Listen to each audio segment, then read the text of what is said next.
हाँ, तो जब मुझे किसी ने पूछा कि यार ये इलेक्ट्रिक करंट होता क्या है, तो यार देखो ऐसा है, जब तुम्हारा क्रश तुम्हें गलती से, ठीक है, गलती से छू लेना, चाहे वो नोट्स लेने के बहाने से हो या तुमने यार पेन मांग लिया हो या फिर गलती से जानबूझ के, ठीक है, उससे टकरा गए, तो अंदर से एक फीलिंग आता है भाई, पूरा सिस्टम में ना कुछ हलचल मच जाता है। अब वो जो चीज़ है ना, उस समय बदन में एक तरह का करंट दौड़ता है, चार्जेस दौड़ता है। इसी को तो कहते हैं हम इलेक्ट्रिक करंट, नहीं कहते हैं क्या? हाँ कहते हैं। बट देखो तुम यार सीबीएसई वालों को ऐसे नहीं समझा सकते, तो यार ये रहा तुम्हारा डेफिनेशन जो कि तुम इस्तेमाल करोगे। इलेक्ट्रिक करंट क्या है यार? जो इलेक्ट्रिक चार्जेस मूव करते हैं ना, फ्लो करते हैं ना, इसी को तो कहता है इलेक्ट्रिक करंट। आसान था, बट देखो अब यही से खेल शुरू होता है। तुम्हें पता है ये सब्जेक्ट है फिजिक्स, और फिजिक्स में न्यूमेरिकल्स बहुत ज़्यादा है, और न्यूमेरिकल्स करना है तो फॉर्मूला चाहिए होगा, और फॉर्मूला तुम्हें रटना पड़ता है। बट मैं तुम्हें ऐसे बताऊंगा डेफिनेशन के साथ कि तुम्हें फॉर्मूला रटना नहीं पड़ेगा, तुम्हें डेफिनेशन पता है, फॉर्मूला तुम डेफिनेशन से ही निकाल लोगे। अब जैसे इस डेफिनेशन में इलेक्ट्रिक करंट है ना, इसे रिप्रेजेंट किया जाता है मैथमेटिकली आई से। उसके बाद यहाँ में इलेक्ट्रिक चार्ज दिया हुआ है, इस इलेक्ट्रिक चार्ज को मैथमेटिकली क्यू से रिप्रेजेंट करते हैं। और ये जो इलेक्ट्रिक चार्ज है ये या तो नेगेटिव होगा या तो पॉजिटिव होगा, पता है तुम्हें।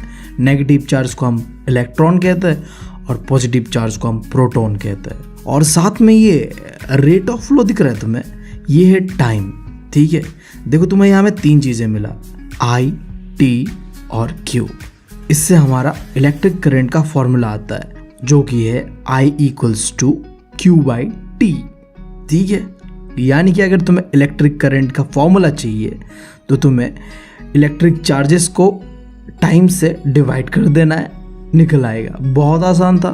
अब देखो और एक चीज़, इस वीडियो में हम न्यूमेरिकल्स की ओर ध्यान नहीं देंगे, हम बस फॉर्मूला और कॉन्सेप्ट को समझेंगे। इसका जो दूसरा पार्ट होगा वहाँ में हम न्यूमेरिकल्स जितना भी चैप्टर्स के अंदर में दिया हुआ है उसे देखेंगे।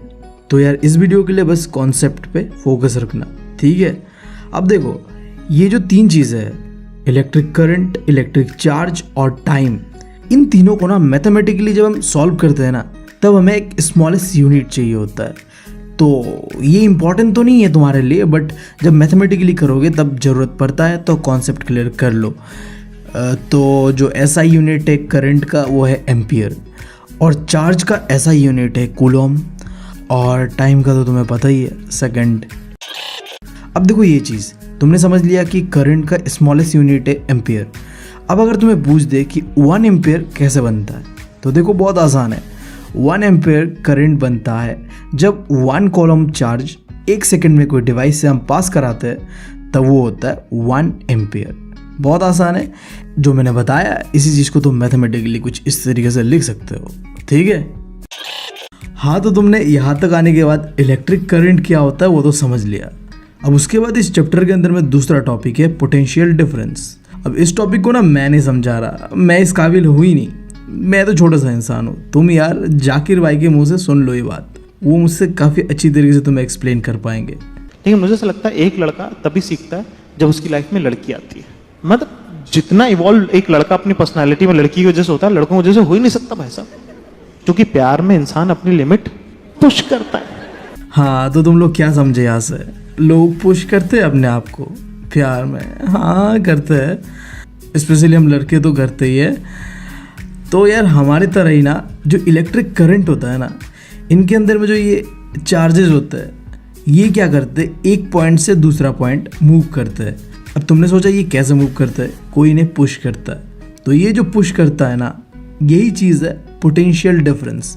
इस पोटेंशियल डिफरेंसेस की वजह से इलेक्ट्रिक चार्ज मूव करता है, यानी कि फ्लो करता है एक पॉइंट से दूसरे पॉइंट तक, ठीक है। जिसे तुम कुछ इस तरीके से कह सकते हो कि वर्क डन करना, मतलब एक जगह से दूसरी जगह तक पहुंचाना चार्जेस को, दैट्स कॉल्ड पोटेंशियल डिफरेंस, या फिर कहीं कहीं लिखा होगा इलेक्ट्रिक पोटेंशियल डिफरेंस।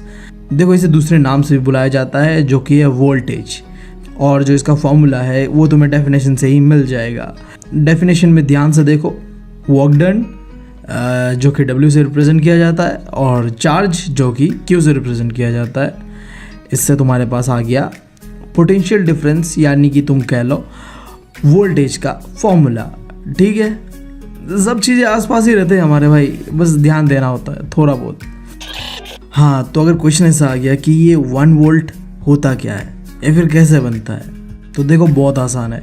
तुम्हें अगर 1 वोल्ट पोटेंशियल डिफरेंस चाहिए ना, तो इसके लिए तुम्हें वर्क डन करना पड़ेगा 1 जूल का, जिससे कि तुम जो इलेक्ट्रिक चार्जेज होते हैं ना 1 कॉलम को एक पॉइंट से दूसरे पॉइंट तक मूव कराओगे। देखो यहाँ में 2 चीज़ देखा तुमने, जूल कॉलम। जूल रिप्रेजेंट कर रहा है वर्क डन को और कूलम रिप्रेजेंट कर रहा है चार्जेस को। तो ये जो चार्ज है 1 कूलम का, इसे एक पॉइंट से दूसरे पॉइंट लेके गए 1 जूल का वर्क डन करके, तो इससे हमें मिला 1 वोल्ट पोटेंशियल डिफरेंस। ठीक है, एक मिनट प्लीज़ रुक जाओ। मुझे ये पहले ही बता देना चाहिए था तुम्हें, बट भूल गया मैं। कोई नहीं, अब बता देता हूँ। देखो, तुमने 2 चीज़ें पढ़ा अभी, इलेक्ट्रिक करंट और पोटेंशियल डिफरेंस। इन दोनों में तुम्हें एक चीज़ कॉमन दिखा क्या? इन दोनों के अंदर ही इलेक्ट्रिक चार्जेस का मेंशन है। ठीक है, अब ये इलेक्ट्रिक चार्ज होता क्या है, इनके बारे में थोड़ा डिटेल में देखते हैं। देखो, इलेक्ट्रिक चार्ज नेगेटिव या पॉजिटिव होता है। जो नेगेटिव होता है उसे हम कहते हैं इलेक्ट्रॉन, जो पॉजिटिव होता है उसे हम कहते हैं प्रोटॉन। ठीक है, अब देखो यह क्वेश्चन इस तरीके से बनता है कि इलेक्ट्रिक करंट का या फिर इलेक्ट्रिक चार्जेस का डायरेक्शन को बताओ। तो बहुत आसान है यार। अजीब बहन का लौड़ा है ये, मुझे मालूम है। अब देखो, ये जो चार्जेस के अंदर में नेगेटिव चार्ज है ना, इसे यार इलेक्ट्रॉन कहते थे, ये हमें पता नहीं था। तो हम यार मान के चलते थे कि यार जो चार्जेस होता है ना वो पॉजिटिव से नेगेटिव की ओर जाता है, और क्योंकि चार्जेस पॉजिटिव से नेगेटिव की ओर जाता है तो करंट भी पॉजिटिव से नेगेटिव की ओर जाता होगा। ठीक है, बट फिर हमें पता चलता है कि नहीं यार, ये जो प्रोटॉन है ये तो मूव ही नहीं करता है। तो सवाल उठता है यार, जब ये मूव ही नहीं करता है तो करंट पॉजिटिव से नेगेटिव की ओर कैसे जाता है? तो फिर हमें पता चलता है ये जाता है इलेक्ट्रॉन की वजह से। इलेक्ट्रॉन ऑपोजिट डायरेक्शन पे जाता है करंट के। ठीक है, अगर करंट पॉजिटिव से नेगेटिव की ओर जाता है तो प्रोटॉन नेगेटिव से पॉजिटिव की ओर जाता है, यानी कि करंट और इलेक्ट्रॉन के बीच ऑपोजिट रिलेशनशिप होता है। That's it. तो आई गेस अब तुम्हें डायरेक्शन को लेके कोई प्रॉब्लम होना नहीं चाहिए। आता है क्वेश्चंस कभी कभी, तो देख लेना। अब आता है इस चैप्टर का तीसरा टॉपिक, इलेक्ट्रिक सर्किट। अब देखो, मैंने तुम्हें बताया कि जब तुम्हारा क्रश तुम्हें गलती से, ठीक है भाई, गलती से या तुम जानबूझ के उसे छू लो, तो सिस्टम में यार एक करंट दौड़ता है हमारे, ठीक है, अंदर से दौड़ता है। सही बात है। अब देखो, हमारा बॉडी में दौड़ता है ना करंट, तो ये बॉडी ना एक तरीके से सर्किट की तरह काम करता है, क्योंकि सर्किट क्या है, एक क्लोज और कंटिन्यूस पाथ है जिसके अंदर में इलेक्ट्रिक करंट जो होता है फ्लो करते रहता है। तो तुम कह सकते हो कि तुम्हारा बॉडी जब तुम्हारा क्रश तुम्हें छूता है तो बिल्कुल वो एक सर्किट की तरह काम करता है जहाँ चार्जेस फ्लो करते रहता है। समझ गए? अब देखो, तुम सर्किट क्या होता है वो तो समझ गए। अब सर्किट को जब तुम ड्रॉ करोगे ना, कुछ सिंबल्स का जानना जरूरी है। उन सिंबल्स को देख लो। सबसे पहला है सेल। अब यहाँ ना ये दिखने में कुछ ऐसा होता है जिसके अंदर पॉजिटिव और नेगेटिव चार्जेस को दिखाया जाता है। अब यहाँ ध्यान देना, ये जो पॉजिटिव सिंबल है ये थोड़ा लंबा होता है और नेगेटिव थोड़ा छोटा होता है। वैसे तो साइज डजंट मैटर, बट हाँ फिजिक्स में मैटर करता है। हाँ मैटर करता है, पॉजिटिव थोड़ा बड़ा होता है और नेगेटिव थोड़ा छोटा होता है। तुम समझ रहे हो? और जब ये जो सेल्स है ना ये एक साथ मिल जाते हैं ना, ग्रुप ऑफ सेल्स, तो इसे हम कहते हैं बैटरी। तुमने देखा होगा बैटरी के अंदर में कई सारे सेल्स होता है, ठीक है। तो ग्रुप ऑफ सेल्स को या फिर बैटरी को कुछ इस तरीके से बनाया जाता है। और तीसरा है स्विच। देखो, हमारे पास जो भी सर्किट होता है उस सर्किट को बंद या फिर खोलने के लिए स्विच होता है, और जो कि कुछ इस तरीके से दिखता है जब वो बंद होता है। और जब हम सर्किट को खोल देते हैं तो अंदर में एक डॉट डाल देते हैं जिससे कि वो स्विच कुछ इस तरीके से दिखता है, ठीक है। अब इसके बाद है वायर्स। तो वायर्स भी दो तरीके का होता है, एक नॉर्मल वायर होता है लंबा सा, और जब हम वायर्स को जोड़ते हैं तो कुछ इस तरीके से दिखता है। फिर बल्ब का तो तुम्हें पता ही है। फिर है रेजिस्टर्स। ये रेजिस्टर्स क्या होता है मैं आगे बताऊंगा, अभी के लिए देख लो डायग्राम बस, ठीक है। तो इस रेजिस्टर का डायग्राम कुछ ऐसा होता है, स्ट्रेट होके फिर वेवी सा होता है फिर स्ट्रेट, ठीक है। अब देखो रेजिस्टर्स ऐसा तो होता है, फिर अलग एक तरह का होता है जिसे हम कहते हैं वेरिएबल रेजिस्टर्स, या फिर तुम कह सकते हो इसे रियोस्टेट। सेम रेजिस्टर्स जैसा ही दिखता है, बट यह एक छोटा सा डिफरेंस है, ये बीच में एक एरो दिख रहा है ऊपर की ओर जाते हुए। जब ऐसा लग जाता है ना रेजिस्टर्स के ऊपर, इसका मतलब ये नॉर्मल रेजिस्टर्स नहीं है, ये एक वेरिएबल रेजिस्टर, या फिर तुम कह सकते हो ये है रियोस्टेट। अभी ये क्या होता है वो भी आगे देखेंगे हम, अभी के लिए बस सिंबल्स को देखो। उसके बाद है वोल्ट मीटर, और आखिरी है एमीटर, जो कि दिखने में कुछ ऐसा है, ठीक है। अब देखो एक चीज़ है, अगर तुम्हें नापना है ना पोटेंशियल डिफरेंस या वोल्टेज को, तब तुम इस्तेमाल करोगे वोल्ट मीटर का, और अगर तुम्हें नापना है करंट तो तुम इस्तेमाल करोगे एमीटर का। देख रहे हो कितना आसान है, बहुत आसान है यार। हाँ, तो अब तुम्हें इलेक्ट्रिक करंट और पोटेंशियल डिफरेंस क्या होता है ये तो समझ आ गया, बट जो चीज़ तुम्हें आज समझ आया ना, ये चीज़ आज से 200 साल पहले इन 1827 इस महाजन को समझ आया। और भाई साहब जब उसने समझा ना, तो उसने इसके ऊपर एक लॉ ही दे दिया। बताओ यार, तुम्हें समझ आया था, ठीक है शांत रहो। नहीं, हम तो यार लॉ दे के ही मानेंगे, और बच्चों का ज़िंदगी बर्बाद करके ही मानेंगे। तो चलो करते हैं बर्बाद।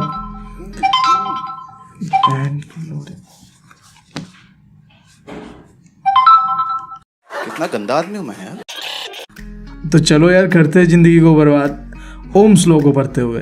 देखो यार, ओम्स लॉ कोई बहुत डिफिकल्ट चीज़ नहीं है।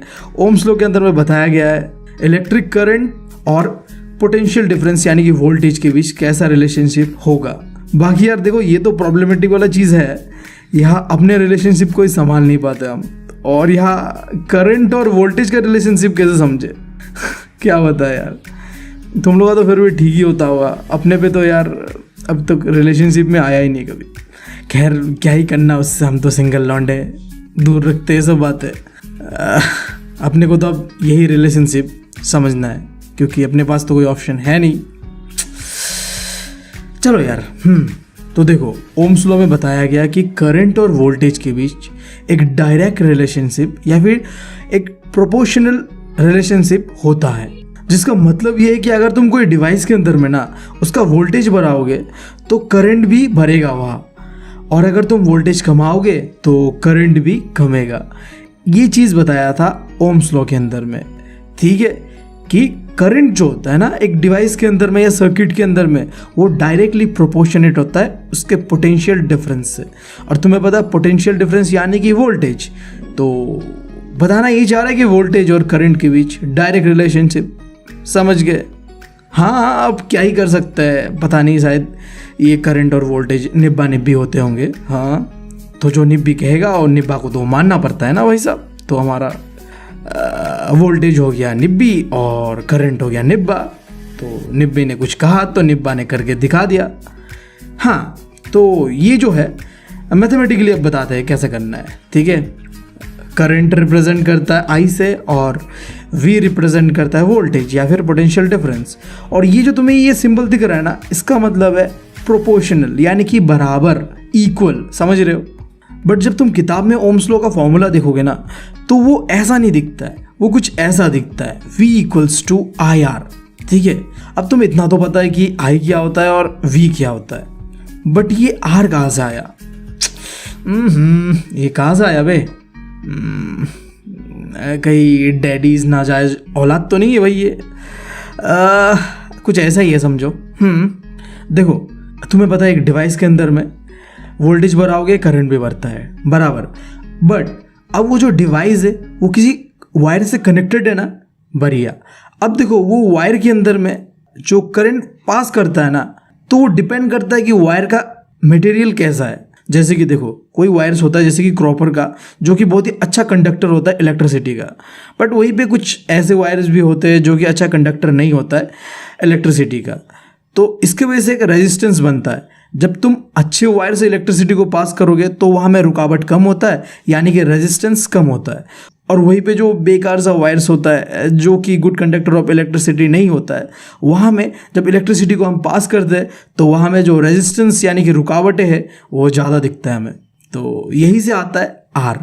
तो यार यही था, ठीक है। ओम्स लॉ ने सिंपल सा कहा कि अगर तुम टेम्परेचर को कोई चीज़ का कांस्टेंट रखते हो बराबर, देखो यहाँ ध्यान देना, टेम्परेचर कांस्टेंट, ठीक है। देखो अगर तुम्हें बोर्ड में मार्क्स चाहिए ना तो वर्डिंग के ऊपर ध्यान देना, ठीक है। टेम्परेचर कांस्टेंट रखोगे, उसके बाद सर्किट के अंदर में तुम अगर वोल्टेज बढ़ाओगे तो करंट भी बढ़ेगा, बट क्योंकि वायर के ऊपर डिपेंड करता है कोई चीज़, इसलिए आर को भी साथ में लेके चलना पड़ेगा, ठीक है। तो इससे ये इक्वेशन बनता है। That's it. कितना गंदा आदमी हूं मैं यार। अब देखो ऐसा है, आई नो कि तुम्हें समझ नहीं आया क्या होता है ये रेजिस्टेंस का कॉन्सेप्ट, क्या होता है ये। मतलब जल्दीबाजी में मैंने बस बता दिया और तुम्हें समझ कुछ आया नहीं। कोई नहीं यार, हम किस लिए बैठे हैं, एक एक डाउट क्लियर करेंगे तुम्हारा, ठीक है। डरने वाली बात नहीं है। देखो तुम्हें पता है मैं अभी तक सिंगल हूँ, 21 का हूँ, फिर भी सिंगल हूँ। पता है क्यों? एक रीज़न, अपने को ना ये लगता है ना कि किसी लड़की को अगर प्रपोज मार दो ना तो मुझे रिजेक्ट ही कर देगा। और भाई साहब इसी डर की वजह से ना आज तक मैंने किसी को प्रपोज किया ही नहीं। ना ऑनलाइन में किसी को किया, ना चिट्ठी लिख के किया, और भाई साहब फेस टू फेस तो भूल ही जाओ बात, ठीक है। तो अपने को एक चीज़ रोक रहा है, वो क्या है? अपना ही डर कि भाई साहब ना हम तो काबिल ही नहीं है, हम क्या ही पटा लेंगे लड़की, ठीक है।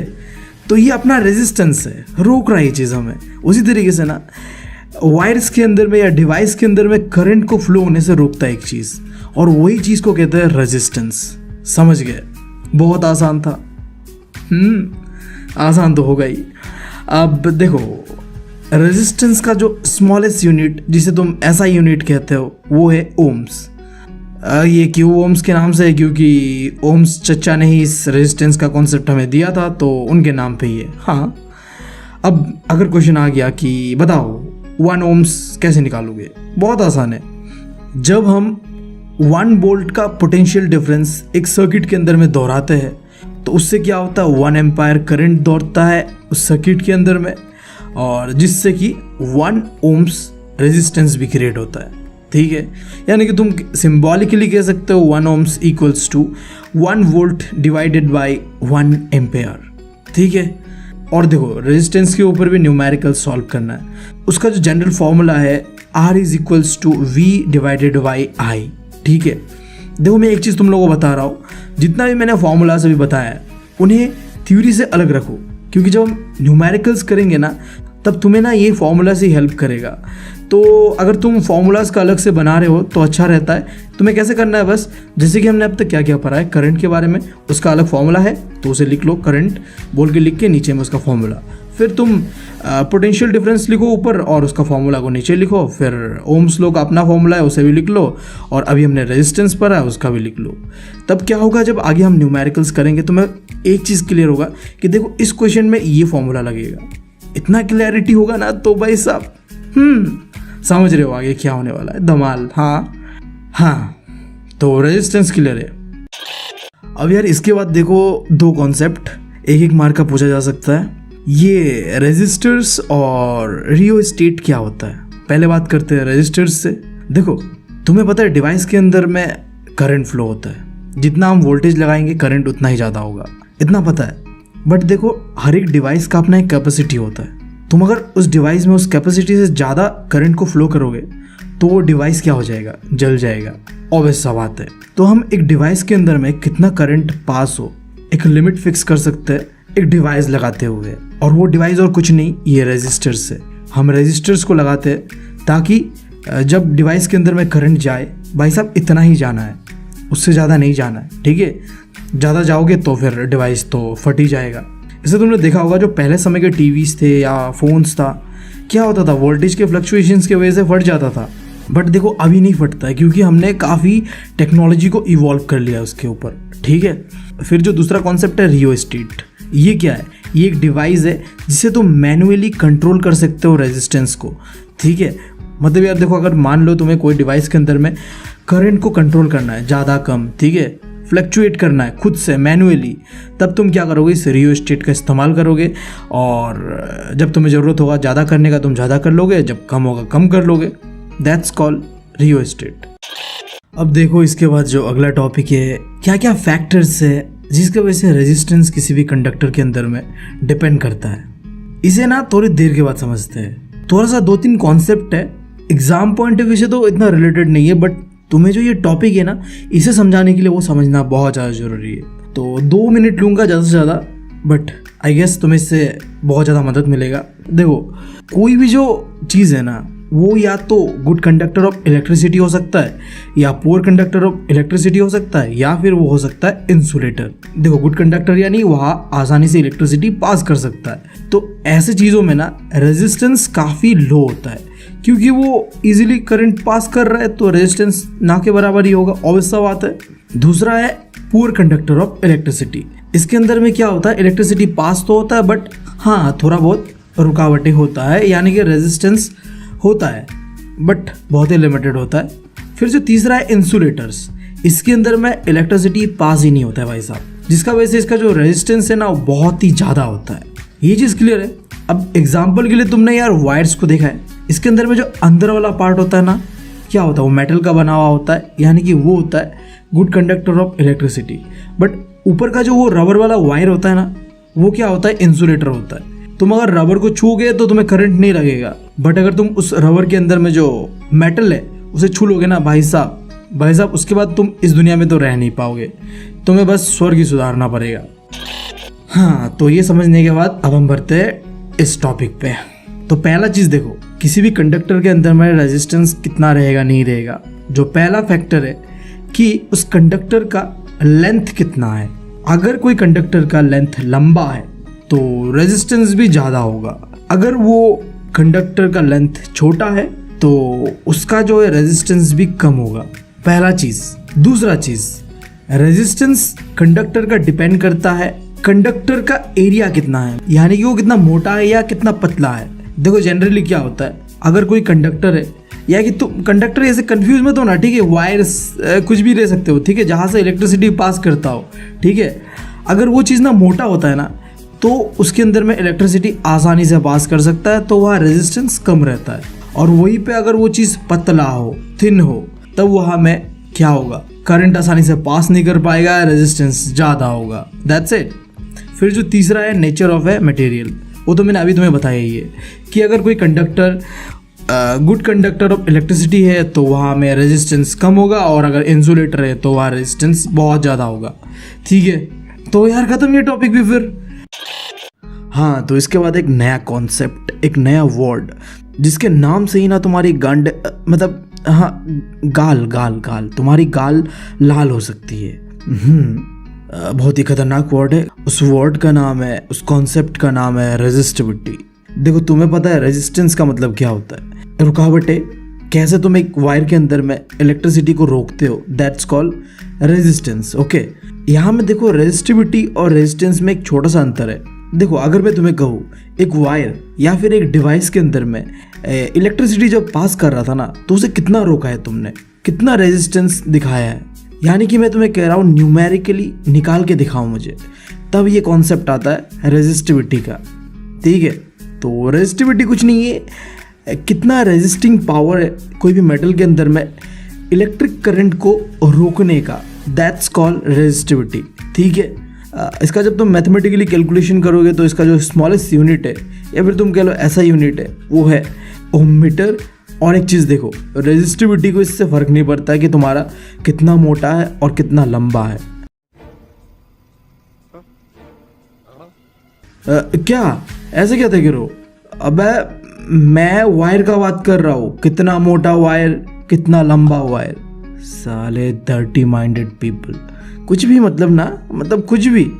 सुनो, रेजिस्टिविटी में ये फ़र्क नहीं पड़ता कि तुम्हारा कितना लंबा है और कितना मोटा है वायर का लेंथ या थिकनेस।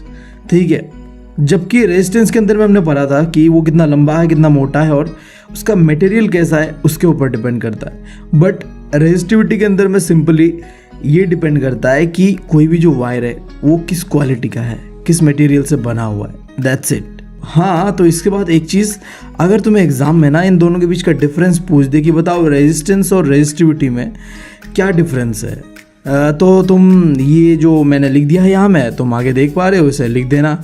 हाँ, मैं ऐसे एक्सप्लेन नहीं कर रहा, मैं ऑलरेडी कर चुका हूँ, वही चीज़ों को मैंने एक साथ लिख दिया है, ठीक है। तो आगे बढ़ते हैं। हमने पढ़ा रेजिस्टिविटी क्या होता है, हमने पढ़ा रेजिस्टेंस क्या होता है, और हमने कहीं ना कहीं थोड़ा बहुत तो तुम्हें बता ही दिया है कि रेजिस्टर्स क्या होता है। क्या होता है रेजिस्टर्स? जो इलेक्ट्रिक करंट को रोकता है कोई भी डिवाइस के अंदर में, वही तो होता है रेजिस्टर्स। हाँ, तो देखो रेजिस्टर्स को लगाने का दो तरीका होता है कोई भी डिवाइस के अंदर में। या तो हम रेजिस्टर्स को एक के बाद एक सीरीज में लगा सकते हैं, या फिर हम उन्हें एक के ऊपर एक करके पैरेलली लगा सकते हैं। तो हम पहले बात करते हैं कि अगर तुम रेजिस्टर्स को सीरीज में लगाओ, यानी कि एक के बाद एक लगाओ सीधे लाइन पे, तो क्या होता है? देखो बहुत सिंपल है। अगर तुम दो या दो से ज़्यादा रेजिस्टर्स को सीरीज में लगाओ ना, एक के बाद एक करके, तो उसका डायग्राम कुछ इस तरीके से बनता है। देख रहे हो तुम यहाँ में, R1 है पहला रजिस्टर, R2 दूसरा और R3 तीसरा, ठीक है। अब जब तुम ऐसे लगाओगे ना इसे, तो करंट जो होगा ना वो पूरे सर्किट के अंदर में कांस्टेंट रहेगा, चेंज नहीं होगा, ठीक है। यहाँ में सिर्फ और सिर्फ चेंज होगा वोल्टेज। वोल्टेज इसलिए चेंज हो रहा है क्योंकि 3 रेजिस्टर्स है, तो तीनों रेजिस्टर में वोल्टेज अलग अलग रहेगा, ठीक है। अब देखो इसका जो फॉर्मूला है ना, जब तुम सीरीज में इसे प्लॉट करोगे तो RS equals to R1 plus R2 plus R3 है। देखो इस सर्किट के अंदर में 3 रेजिस्टर्स है, इन तीनों को कंबाइन करके एक सिंगल रेजिस्टर कहते हैं हम उसे RS, ठीक है। ये तो बहुत आसान था, बट यार देखो कभी कभी क्या होता है, CBC वाले ना ये जो तुम्हारा फॉर्मूला है ना, इसे इक्वेशन के तौर पे डिराइव करने देते हैं कि बताओ ये जो RS equals to R1 plus R2 plus R3 जो है ये आया कैसे। अब जब तुम इस सर्किट को ध्यान से देखोगे तो तुम्हारा नज़र जा रहा होगा V1 V2 V3, ये तीनों ही वोल्टेजेस है अलग अलग, ठीक है। तो इन तीनों को कंबाइनली एक सिंगल वोल्टेज बनता है जिसे हम कहते हैं VS, ठीक है, बराबर। अब वोल्टेज का फॉर्मूला क्या है? IR, हाँ यही तो है। आगे पहले तो याद है कि नहीं? ये तुम्हें याद है। अब जहाँ में भी वोल्टेज दिया हुआ है ना, इसे वोल्टेज को हटा के वोल्टेज का जो फॉर्मूला है उसे पुट कर दो, ठीक है। VS के जगह में IRS डाल दो, V1 के जगह में IR1, V2 के जगह में IR2, V3 की जगह में IR3। ये तुम्हारा कहाँ से आया? ब्रैकेट में लिख लेना, ये आया है ओम्स लॉ से, क्योंकि हमें पता है वोल्टेज इक्वल टू IR होता है, ठीक है। फॉर्मूला ये ओम्स लॉ है, ठीक है, बराबर। अब देखो इसमें से ना अभी क्या करो, I को कॉमन ले लो, ले लिया, क्योंकि देखो सब में I तो है बट R कॉमन नहीं है, क्योंकि R1 है, R2 है, R3 है, तीनों अलग अलग है, ठीक है। तो I को कॉमन ले लो और फिर R को अलग से रख लो। तो I को कॉमन ले लो और देखो कॉमन लेने के बाद इधर में I और इधर में I दोनों कट जाएगा। अब देखो ऑटोमेटिकली जो इक्वेशन हमें बनाना था वो आ चुका है। तो बहुत आसान है भाई, हम क्या करेंगे, पहले ओम्स लॉ का इस्तेमाल करके इस इक्वेशन को डिराइव कर सकते हैं, ठीक है। हमें वोल्टेज लेना है, वोल्टेज से फिर वोल्टेज का फॉर्मूला डालना है जो कि ओम्स लॉ से आता है, और फिर हमें कुछ डिडक्शन करना है। क्या डिडक्शन करना है? हमें I यानी कि करंट को माइनस कर देना है कॉमन लेते हुए, मेरा इक्वेशन ईजीली आ जाएगा। कुछ नहीं करने जैसा, आसान था। अगर अभी भी समझ नहीं आया तो मैं तुमसे कहूँगा कि रिवाइंड करके थोड़ा देख लो। अब बढ़ते हम, अगर तुम रेजिस्टर्स को पैरेलली लगाओ तो क्या होगा, ठीक है। बहुत आसान है, देखो पैरेलली इन द सेंस क्या, एक के ऊपर एक, ठीक है, ऐसे लगाते हैं। देखो डायग्राम कुछ इस तरीके से बनेगा, बहुत आसान है। देखो जब तुम इस तरीके से कोई डायग्राम बनाओगे या फिर एक सर्किट बनाओगे ना, तो यहाँ में ना वोल्टेज क्या होगा, पूरे सर्किट के अंदर में बराबर रहेगा। ध्यान दो, जब तुम सीरीज में लगाते थे तब करंट कांस्टेंट रहता था, बट जब तुम लगाओगे पैरेलली तब वोल्टेज बराबर रहेगा, ठीक है। यहाँ में चेंज होगा करंट, और इसका जो जनरल फॉर्मूला है वो कुछ ऐसा है, 1/R P in the sense parallel, ठीक है। तो 1/RP से क्या बनता है, 1/R1 plus 1/R2 plus 1/R3, ठीक है। 3 रेजिस्टर्स है तो तीनों को कंबाइन करके बनता है 1/RP। ठीक है। हाँ, तो जैसे कि हमने पहले भी एक इक्वेशन डिराइव किया था कि ये जो भी ये जनरल फॉर्मूला है ना, ये आया कैसे। तो फिर से करते हैं, जब हम रेजिस्टर्स को पैरेलली लगाएंगे तब कैसा इक्वेशन बनेगा। बहुत आसान है। देखो जब हमने सीरीज़ में लिया था तब हमने वोल्टेज को लिया था। वोल्टेज को इसलिए लिया था क्योंकि वोल्टेज वहाँ में चेंज हो रहा था, करंट कांस्टेंट था। बट हम यहाँ में वोल्टेज नहीं ले सकते क्योंकि यहाँ वोल्टेज कांस्टेंट है, यहाँ में करंट चेंज हो रहा है। तो यहाँ में हम फॉर्मूला में सबसे पहले लेंगे करंट। तो करंट में IP equals to I1 plus I2 plus I3 ये है। फिर इसके ऊपर हम अप्लाई करेंगे ओम्स लॉ। देखो ओम्स लॉ डायरेक्टली तो अप्लाई नहीं कर सकते, तो थोड़ा मॉडिफिकेशन का ज़रूरत है। हमें पता है ओम्स लॉ में क्या होता है, V इक्वल्स टू IR होता है। तो अगर तुम्हें I निकालना है तो तुम्हारा इक्वेशन कुछ इस तरीके से बनेगा, V डिवाइडेड बाई R। ठीक है।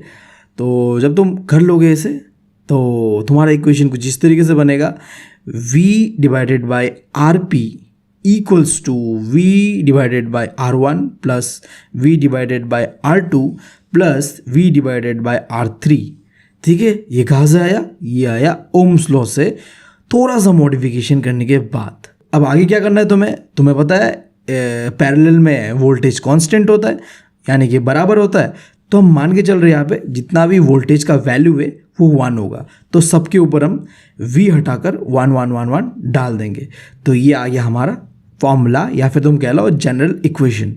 बहुत आसान है। हाँ, तो इसके बाद जो अगला टॉपिक है वो है हीटिंग इफेक्ट ऑफ करंट। देखो बहुत ही आसान सा टॉपिक है।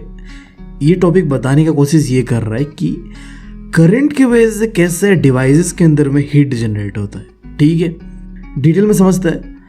जब इलेक्ट्रिक करंट कोई भी डिवाइस के अंदर से पास कर रहा होता है और अगर वो डिवाइस के अंदर में रेजिस्टेंस बहुत ही ज़्यादा होता है, तब क्या होगा, वहाँ हीट जनरेट होगा, and that's called heating effect of current. इतना आसान था, देख रहे हो। बट देखो जब तुम्हें लगे ना लाइफ में सब कुछ सही चल रहा है, सब चीज़ें यार स्मूथली चल रहा है, तब कोई बहन का लौड़ा आएगा और तुम्हारी ज़िंदगी में लौड़े लगा के जाएगा। और भाई साहब ये फिजिक्स में यही हो रहा है। ये जनाब आता है और कहता है देखो ये जो तुमने हीटिंग इफेक्ट ऑफ करंट को इतने आसानी से बताया ना, इसे मैथमेटिकली कैसे बताओगे तुम। मेरा लॉ ले लो, जूस लॉ ऑफ हीटिंग, इससे तुम मैथमेटिकली बता पाओगे। केला मॉकेल, बात में यहाँ में न्यूमेरिकल्स मैं जा रहा हूँ, मुझे करना ही नहीं है। बोका चौदह बेला केला बाल অকমান পাছত न्यूमेरिकल्स लो आए मैं नौकरो। अरे बीवी तुम, अरे क्या हुआ, क्या है भाई। हम ऑफेंड नहीं हो रहे, तुम क्यों हो रहे हो। अरे आ जाओ यार, देखो 100 की करवा देंगे तुम्हारा, हम पक्का प्रॉमिस कर रहे। आ जाओ। सच में 100 की करवा दोगे? अरे हाँ बीवी, करवा देंगे, पिंक की प्रॉमिस। ठीक है फिर आ रहा हूँ मैं। चलो प्लीज़, हाँ 100 के करवा दो प्लीज़। हाँ प्लीज़ जल्दी। हाँ बहुत एक्साइटमेंट है। चलो तो पढ़ते हैं जूस लॉ ऑफ हीटिंग के बारे में। देखो इस लॉ के अंदर में सिंपली ये कहा गया कि कोई भी डिवाइस के अंदर में हीट कैसे प्रोड्यूस होता है, 3 कारणों की वजह से। उस डिवाइस के अंदर में करंट कितना है, उस डिवाइस के अंदर में रेजिस्टेंस कितना है और टाइम कितना लग रहा है। जितना ज़्यादा करंट फ्लो करेगा उतना ही ज़्यादा हीट जनरेट होगा, जितना ज़्यादा रेजिस्टेंस होगा उतना ही ज़्यादा हीट जनरेट होगा, और जितना समय तक तुम करंट को वहाँ से पास करोगे उतना ज़्यादा ही हीट जनरेट होगा। तुमने देखा होगा जब हम फ़ोन को बहुत देर तक यूज़ करते हैं तो वो गर्म हो जाता है, तो ये टाइम वाला फैक्टर है। और रेजिस्टेंस और करंट वाला तो तुम्हें पता ही है। ठीक है, अब जब तुम इसका फॉर्मूला देखोगे तो वो कुछ ऐसा है, H इक्वल्स टू I²RT। अब देखो I का मतलब तो करंट है, R का मतलब रेजिस्टेंस है और T का मतलब टाइम है। अब यार प्लीज़ मुझसे ये मत पूछना कि यार ये I² क्या है, मुझे नहीं पता यार। मैंने ना लॉजिक का क्या किया, बत्ती बनाया और फिर अपने ही अंदर डाल लिया, तो मुझे नहीं पता। आगे बढ़ते हैं। अब देखो मैंने तुम्हें हीटिंग इफेक्ट ऑफ करंट क्या होता है बताया, उसे मैथमेटिकली कैसे दिखाया जाता है वो भी बताया, उसका फॉर्मूला भी बताया। अब प्रैक्टिकली उसे कैसे अप्लाई करोगे इलेक्ट्रॉनिक डिवाइस पे ना, तो दो डिवाइस है, एक है बल्ब और दूसरा है फ्यूज़। देखते हैं इन दोनों डिवाइस के अंदर में हीटिंग इफेक्ट किस तरीके से काम करता है। पहले बात करते हैं बल्ब से। देखो जब तुम बल्ब को ध्यान से देखोगे अंदर पे, तो एक छोटा सा वायर होता है, वो क्या से बना हुआ है, टंगस्टन। अब देखो टंगस्टन के अंदर में खासियत ये है कि इसके अंदर में रेजिस्टिविटी भी बहुत ज़्यादा होता है और मेल्टिंग पॉइंट भी बहुत ही ज़्यादा है। अब देखो इन दोनों खास चीज़ों की वजह से ये दो चीज़ कर पाता है, हीट जनरेट कर पाता है और लाइट जनरेट कर पाता है, और इसीलिए तो बल्ब ग्लो करता है। That's it. फिर बढ़ता है फ्यूज़ के ऊपर। अब देखो फ्यूज़ का तो क्या ही बताए, खुद हमारा फ्यूज़ उड़ा हुआ है, तो तुम्हें क्या पता है फ्यूज़ के बारे में। बस इतना समझ लो, अगर इतना बड़ा चैप्टर को मैं बस तुम्हें ऐसे ही बिना जोक्स बिना किसी चीज़ के बस पढ़ाता रहता ना, तो तुम्हारा दिमाग में शॉर्ट सर्किट होना तो पक्का था। बट एक चीज़ जो तुम्हारे दिमाग में शॉर्ट सर्किट होने से रोक रहा है वो है मेरा डबल मीनिंग वाला जोक्स आई गेस, जो कि काम कर रहा है एज ए फ्यूज़। जब भी तुम्हारे दिमाग में शॉर्ट सर्किट होने वाला होता है तो मैं फ्यूज़ की तरह फट जाता हूँ और तुम्हारा दिमाग को ठंडा कर देता हूँ। आई गेस ऐसा ही होता होगा। तो देखो फ्यूज़ भी कुछ इस तरीके से काम करता है। इलेक्ट्रॉनिक डिवाइस के अंदर में फ्यूज़ फिट करता है ताकि वो डिवाइस के अंदर में शॉर्ट सर्किट ना हो। That's it. देखो डिवाइस के अंदर में एक छोटा सा वायर फिट करते हैं हम, जो कि बना हुआ होता है कम्बिनेशन से, एलॉय है ये, तो आयरन, कॉपर और बहुत ज़्यादा चीज़ से बना हुआ होता है। अब इस वायर की खासियत ये है कि इस वायर के अंदर में रेजिस्टेंस तो बहुत ज़्यादा है बट मेल्टिंग पॉइंट बहुत कम है। अब यही चीज़ इसको फ़ायदा देता है, क्योंकि इसका मेल्टिंग पॉइंट कम है तो जब भी डिवाइस के अंदर में टेम्परेचर बढ़ता है due to change in the voltage, तब क्या होता है, ये जो फ्यूज़ है वो मेल्ट हो जाता है। तो जब ये मेल्ट हो जाता है तो पूरा सर्किट डिस्कनेक्ट हो जाता है और तुम्हारा डिवाइस जो है वो शॉर्ट सर्किट होने से बच जाता है। देख रहे हो कितना आसान है। तो यही है फ्यूज़ का काम, तुम्हारा डिवाइस को शॉर्ट सर्किट होने से रोकता है। ये क्यों रोक पाता है, क्योंकि जो फ्यूज़ होता है वो बना हुआ होता है कुछ इस तरीके के मेटल से जिसके अंदर में मेल्टिंग पॉइंट बहुत ही कम होता है। तो जैसे ही हीट बढ़ता है वो मेल्ट हो जाता है और पूरे सर्किट को डिस्कनेक्ट कर देता है। That's it.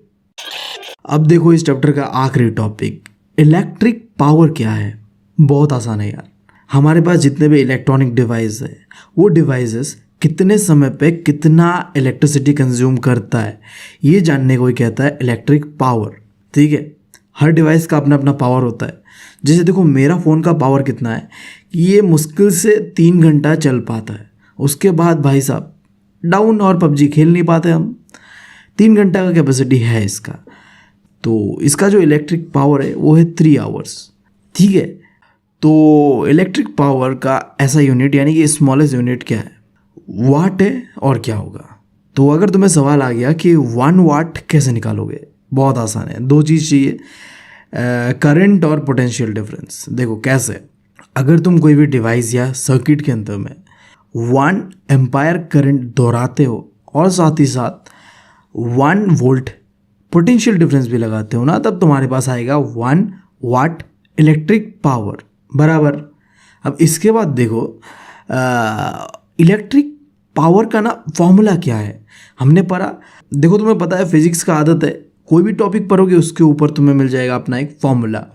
बट देखो दुख की बात यह है, ये जो एक छोटा सा टॉपिक है इलेक्ट्रिक पावर, इसमें ना 3 फॉर्मूलास है। अलग अलग क्वेश्चन पे तुम अलग अलग फॉर्मूलास इस्तेमाल करोगे।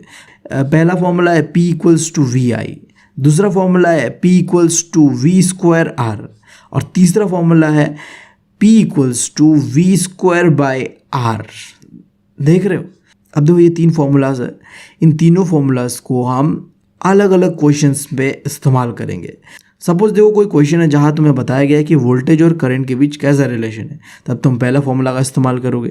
फिर अगर तुम्हें पूछ दिया नहीं करंट और रेजिस्टेंस के बीच कैसा है, तब तुम दूसरे फॉर्मूला का इस्तेमाल करोगे। और आखिर अगर तुम्हें पूछ दे कि वोल्टेज और रेजिस्टेंस के बीच कैसा सब सीन चल रहा है, तब तुम तीसरे फॉर्मूला का इस्तेमाल करोगे। तो डिफरेंट फॉर्मूलाज यूज़ करेंगे डिफरेंट क्वेश्चंस पे, जो कि हम न्यूमेरिकल्स वाले वीडियो पे देखेंगे। आई गेस हाँ चैप्टर ख़त्म हो चुका है लगभग। बट देखो एक चीज़ है, मैंने बताया तुम्हें कि इलेक्ट्रिक पावर को मेज़र किया जाता है, स्मॉलेस्ट यूनिट जो होता है उसका वो है वाट। बट देखो कॉमनली ना हम वाट को इस्तेमाल नहीं करते क्योंकि ये बहुत ही छोटा यूनिट है। तो हम ना एक बड़ा यूनिट लेते हैं जिसे हम कहते हैं 1 किलोवाट। वो कितना होता है? वो होता है 1000 वाट को मिलके होता है 1 किलोवाट। ठीक है, तो तुम जब अलग अलग डिवाइस के अंदर में देखोगे तो वहाँ अलग अलग किलोवाट देखने मिलता है। और इससे थोड़ा आगे चले जाओ, जो बिजली विभाग से जो तुम्हारे घर पे बिजली आता है ना, वो कैसे मेजर किया जाता है?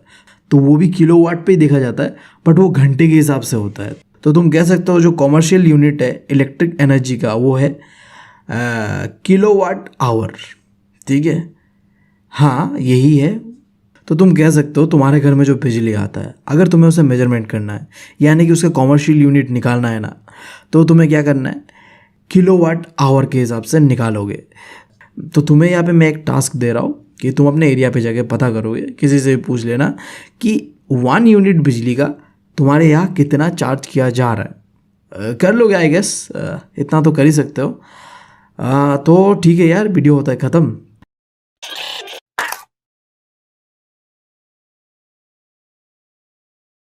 तो अगर मैं तुम्हारे सामने कहूँ कि रिलेशनशिप, इस वर्ड से तुम्हारे दिमाग पे क्या चल रहा है? निब्बा निब्बी वाला रिलेशन? ये क्या है?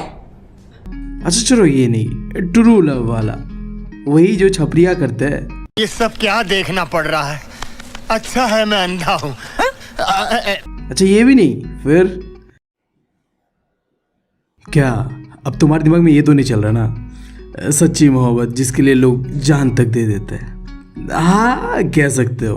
तो आज हम एक ऐसे ही सच्ची लव स्टोरी के बारे में बात करेंगे, एक रिलेशनशिप के बारे में बात करेंगे जो एक दूसरे के लिए ही बने हुए हैं। मैं बात कर रहा हूँ करंट और मैग्नेट का बीच का रिलेशन। सुनने में ये बहुत ही अटपटा सा लग रहा है तुम्हें, आई नो, बट इस चैप्टर को खत्म करने के बाद तुम कहोगे कि ये मैग्नेट और करंट दोनों एक दूसरे के लिए बने हुए हैं जन्मों जन्मों से।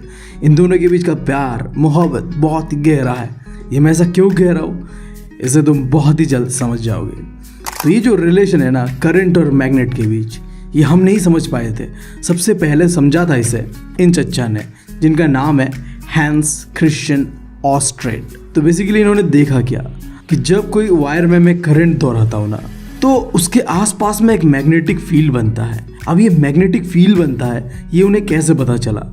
एक मैग्नेटिक कंपास को वायर के पास रख दिया, उसके बाद जब करंट दोहराया ना, तो ये कंपास के अंदर में कुछ हलचल हो रहा था। और ये हलचल इसलिए हो रहा था क्योंकि आसपास में मैग्नेटिक फील्ड बन रहा था। तो यही से शुरुआत होता है इस लव स्टोरी का। अब आगे देखो, हमें समझना है कि ये मैग्नेटिक फील्ड लाइंस है क्या। अगर ये समझना है ना, तो इसके लिए इनका प्रॉपर्टीज जानना पड़ेगा। तो इनके प्रॉपर्टीज के ऊपर ध्यान देते हैं। तो जो पहला है कि ये लाइंस ना क्लोज कर्व में बने हुए। क्लोज कर्व यानी ऐसा समझो कि ये गोल गोल कंसंट्रेटेड सर्कल्स में बने हुए हैं, जो कि तुम इस डायग्राम से भी देख के पता कर सक रहे हो। और दूसरा प्रॉपर्टी को मैं समझा पाऊंगा तुम्हें बार मैग्नेट से। तो बार मैग्नेट के अंदर में नॉर्थ पोल भी होता है, साउथ पोल भी होता है, राइट। तो नॉर्थ पोल से मैग्नेटिक फील्ड लाइन जनरेट होता है, यानी कि वहां से शुरुआत होता है, फिर ये गोल घूमते घूमते साउथ पोल में जाके खत्म हो जाता है। और ऐसे ही ये गोल गोल गोल गोल रिपीटेड वे में घूमता रहता है। जनरेट होता है फिर खत्म हो जाता है, जनरेट होता है फिर खत्म हो जाता है। इसीलिए तो ये सर्कल शेप का दिखता है हमें, है कि नहीं। इसके बाद जो तीसरा प्रॉपर्टी है कि मैग्नेटिक फील्ड लाइंस एक दूसरे को इंटरसेक्ट नहीं करते, यानी कि काटते नहीं है। जैसे हम एक दूसरे का मौका मिलते ही काट देते हैं, ऐसा मैग्नेट्स नहीं करते। वो अपने ही डायरेक्शन पे घूमता रहता है, इन्हें एक दूसरे से कोई मतलब नहीं रहता। काश हम इंसान भी ऐसे ही होते हैं। छोड़ो यार। फिर ये मैग्नेटिक फील्ड लाइंस पोल के आसपास ना भीड़ भाड़ में रहता है, यानी कि नॉर्थ पोल और साउथ पोल दोनों ही जगह ये स्ट्रांग रहता है। और जैसे जैसे ही पोल से दूर जाता है, मैग्नेटिक फील्ड लाइंस वीक होता है। वहीं पे पोल के आसपास ये जमा हुआ होता है, इकट्ठा होता है। अब इसके बाद तुम्हें थोड़ा बहुत आइडिया तो हो ही गया होगा कि मैग्नेटिक फील्ड लाइंस है क्या।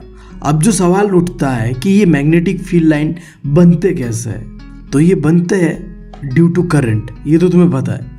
बट ये 3 तरीके से बनते हैं। पहला देखो, अगर तुम एक सीधे से वायर में करंट दोहराओगे तब मैग्नेटिक फील्ड कैसा बनता है वो देखना है हमें। और फिर अगर एक सर्कुलर लूप यानी कि तुम एक गोल से वायर में करंट दोहराओगे तो कैसा बनेगा। और आखिरी, अगर हम करंट को सोलेनॉइड जैसी चीज़ों में दोहराएं तो मैग्नेटिक फील्ड लाइन कैसा दिखेगा और कैसे बनेगा, ये चीज़ों को जानना है हमें। बट इन सारी चीज़ों से पहले तुम्हें जानना पड़ेगा कि राइट हैंड थंब रूल क्या है। इसके बिना तुम आगे बढ़ नहीं सकते। मैग्नेटिक फील्ड लाइन कैसा दिखेगा, कैसे बनेगा, ये सारी चीज़ें बताता है राइट हैंड थंब रूल। तो बहुत ही सिंपल है, ज़्यादा कॉम्प्लिकेटेड मत करो। राइट हैंड है तुम्हारे पास, दो चीज़ देखना है, थंब का डायरेक्शन और जो बाकी बचे हुए उंगलियों का डायरेक्शन। तो अगर करंट ऊपर की तरफ जाता है, इसका मतलब तुम्हारा थंब किस तरफ होगा, ऊपर की तरफ। तो जिस तरफ थंब होगा वो तो करंट दिखाएगा, और बाकी बचे हुए उंगली जितने हैं तुम्हारे वो दिखाएगा मैग्नेटिक फील्ड लाइन का डायरेक्शन। अब मुझे पता है कि इन चीज़ों में तुम कंफ्यूज होगे, तो इसके लिए एक ट्रिक है, बहुत ही सिंपल सा ट्रिक है। अगर करंट ऊपर की तरफ जाता है, यानी कि तुम्हारा थंब ऊपर की तरफ होता है, तो मैग्नेटिक फील्ड लाइन तुम्हारे राइट साइड में बहेगा। इस पिक्चर को देखिए कंफ्यूज मत होना, मैं बात कर रहा हूँ तुम्हारे राइट साइड। तुम देख लो ट्राई करके, ये है तुम्हारा थंब जो कि ऊपर की तरफ है, और बाकी उंगलियां किस तरफ इशारे कर रहे हैं, राइट की तरफ, देख लो यार। और वहीं पे अगर करंट का डायरेक्शन डाउनवर्ड होता है, नीचे की तरफ होता है, तो मैग्नेटिक फील्ड लाइन बनेगा लेफ्ट साइड में। और यही चीज़ों को हम कहते हैं क्लॉकवाइज और एंटी क्लॉकवाइज। लेफ्ट साइड से जब गोल गोल घूमता है ना, लेफ्ट टू राइट, तब हम उसे कहते हैं क्लॉकवाइज डायरेक्शन पे मैग्नेटिक फील्ड लाइंस घूम रहे हैं। और वहीं पे जब right to left magnetic field line घूमता है, तो इसे हम कहते हैं anti clockwise magnetic field lines का घूमना। तो एंटी क्लॉकवाइज कब होता है, जब ऊपर की तरफ जाता है करंट, और क्लॉकवाइज कब होता है, जब डाउनवर्ड जाता है करंट। तो आगे सब तुम लोगों को डायरेक्शन को लेके कॉन्सेप्ट क्लियर है। तो अब हम देखते हैं कि कैसा बनेगा मैग्नेटिक फील्ड अगर हम एक करंट को सीधे से वायर से पास कराएंगे। तो ये है तुम्हारा वायर, तो अपवर्ड की तरफ जा रहा है करंट, मतलब ऊपर की तरफ जा रहा है करंट। तो बताओ, अगर करंट ऊपर की तरफ जा रहा है तो मैग्नेटिक फील्ड लाइन का डायरेक्शन किधर होगा, तुम्हारे राइट हैंड साइड में, ठीक है। तो यहाँ में एक एरो डाल दो और ऐसे घुमाओ, देखो कितना आसान था। अब देखो तुम्हें सिर्फ डायग्राम एक्सप्लेनेशन नहीं करना है, इन्हें डिटेल में बताना है। तो एक एक चीज़ डिटेल में देखते हैं। पहला चीज़, मैग्नेटिक फील्ड लाइन कैसा होता है, कंसंट्रेटेड सर्कल्स में होता है जब हम स्ट्रेट वायर से करंट को पास करते हैं। दूसरा चीज़, मैग्नेटिक फील्ड लाइंस का डायरेक्शन किसके ऊपर डिपेंड करता है, राइट हैंड थंब रूल के ऊपर। और तीसरा चीज़, सर्कल जो होता है छोटा होता है वायर के आसपास। देखो जैसे जैसे वायर से दूर जा रहा है, सर्कल बड़ा होते जा रहा है। और उसके बाद जो मैग्नीट्यूड होता है ना मैग्नेटिक फील्ड का, वो बढ़ता है अगर करंट ज़्यादा दोगे तुम। ये चीज़ ये कहना चाह रहा है कि तुम जितना करंट उस वायर से पास करोगे ना, मैग्नेटिक फील्ड लाइन उतना ही स्ट्रांग होगा। और उसका उल्टा भी एकदम वही है, तुम अगर करंट कम पास करोगे उस वायर के अंदर से, तो मैग्नेटिक फील्ड लाइन का जो स्ट्रेंथ है ना वो भी कम जाएगा। अब तुम जान लो कि मैग्नेटिक फील्ड लाइन कैसा दिखेगा। अगर तुम करंट को पास करते हो एक सर्कुलर वायर में, एक सीधा वायर ऐसे गोल करो, और गोल करने के बाद उस पर करंट दोहराओ, और उसके बाद देखो कि मैग्नेटिक फील्ड लाइन कैसा बन रहा है। और इसी को हम कहते हैं सर्कुलर लूप में करंट को दोहराना और फिर मैग्नेटिक फील्ड को पता करना। तो सबसे पहला चीज़, जब तुम ऐसा करोगे ना, तो magnetic field line concentrated circles के रूप में तुम्हें दिखेगा every point of the wire. अभी ये लास्ट वाला लाइन देखा तुमने, every point of the wire, ये क्या कहना चाह रहा है? तुम्हें पता है ये एक सीधा वायर था, इसे हमने गोल कर दिया है। तो हम मान सकते हैं कि ये सीधा वायर ही है, बस हमने इसे गोल कर दिया है। ये हमारा व्यू पॉइंट है कि हम कैसे सोच रहे हैं इसे। क्या हम इसे गोल सोच के कंफ्यूज करना चाह रहे हैं, या हम इसे सीधा सोच के ही आसानी से समझना चाह रहे हैं? तो है तो ये स्ट्रेट वायर ही, बस हमने इसे गोल कर दिया है। अब तुम मुझे बताओ स्ट्रेट वायर के अंदर में होता क्या है? जहाँ भी करंट दोहराओगे वही मैग्नेटिक फील्ड बनेगा, राइट? तो यहाँ में भी बिल्कुल ऐसा ही है। अगर तुम इस गोल से वायर को छोटे छोटे टुकड़ों में बांटो, तो हर एक टुकड़े पे एक मैग्नेटिक फील्ड बनेगा। तो यहाँ में ना बस दो मैग्नेटिक फील्ड को दिखाया गया है, एक तुम्हारे लेफ्ट साइड में है, एक तुम्हारे राइट साइड में। अब ये जो दो मैग्नेटिक फील्ड लाइन बना, यहाँ देखो सर्कल्स जैसे जैसे दूर जा रहा है सेंटर से, उसका साइज बढ़ते जा रहा है, और एक समय तो ऐसा आ जाएगा कि ये पूरी तरीके से स्ट्रेट लाइन बन जाएगा। देख लो यहाँ पे जो एग्जैक्ट सेंटर है, सेंटर वाला जो मैग्नेटिक लाइन है वो बिल्कुल ही स्ट्रेट है। और आखिरी चीज़, तुम्हें यहाँ पे दो सर्कल्स पे मैग्नेटिक फील्ड दिख रहा है, तो इन दोनों का अपना अपना सर्कल पे ना मैग्नेटिक फील्ड लाइन का डायरेक्शन सेम होगा। जैसे देखो, जो तुम्हारे राइट साइड में मैग्नेटिक फील्ड लाइन बना हुआ है उसका डायरेक्शन किधर है? लेफ्ट की तरफ है। अब ऐसा क्यों है? क्योंकि तुम्हें पता है right hand thumb rule, current downward जा रहा है। देखो यहाँ पे, तो जब करंट डाउनवर्ड जाता है तो मैग्नेटिक फील्ड लाइन किस तरफ जाता है? लेफ्ट साइड, तुम्हारे लेफ्ट साइड। और जो तुम्हारे लेफ्ट साइड में जो मैग्नेटिक फील्ड लाइन बना हुआ है उसमें करंट किधर जा रहा है? अपवर्ड जा रहा है, ऊपर की तरफ जा रहा है। तो वह डायरेक्शन किधर बनेगा? तुम्हारे राइट साइड। आई नो थोड़ा कंफ्यूजन है इधर, बट तुम एक बार दो बार ध्यान से देखोगे तो समझ जाओगे। अच्छा, और एक चीज, अगर तुम्हें भोसरी वाला चच्चा पूछ देना एग्जाम पे कि सर्कुलर लूप के अंदर में नॉर्थ पोल कौन सा होता है और साउथ पोल कौन सा होता है, आई नो थोड़ा डिफिकल्ट है ये बताना, बट ये ट्रिक का इस्तेमाल करना तुम कभी नहीं भूलोगे। तुम्हें बस डायग्राम को देखते हुए ये पता करना है कि करंट का डायरेक्शन किधर है। अगर करंट का डायरेक्शन जो मूव कर रहा है ना करंट, वो क्लॉकवाइज होता है, क्लॉकवाइज यानी कि जो घड़ी घूमता है, पता है तुम्हें? अगर क्लॉकवाइज होता है ना तो वो साइड जो होगा वो होगा साउथ पोल, और अगर एंटी क्लॉकवाइज होता है तो वो कौन सा साइड को दिखा रहा होगा? North pole. अब तुम जान लो कि मैग्नेटिक फील्ड लाइन कैसा दिखेगा सोलेनॉइड के अंदर में। देखो पहले जान लो कि सोलेनॉइड है क्या। अभी हमने पढ़ा लूप, सर्कुलर लूप, जहां हम एक स्ट्रेट वायर को गोल कर रहे थे। अब सोलेनॉइड क्या है?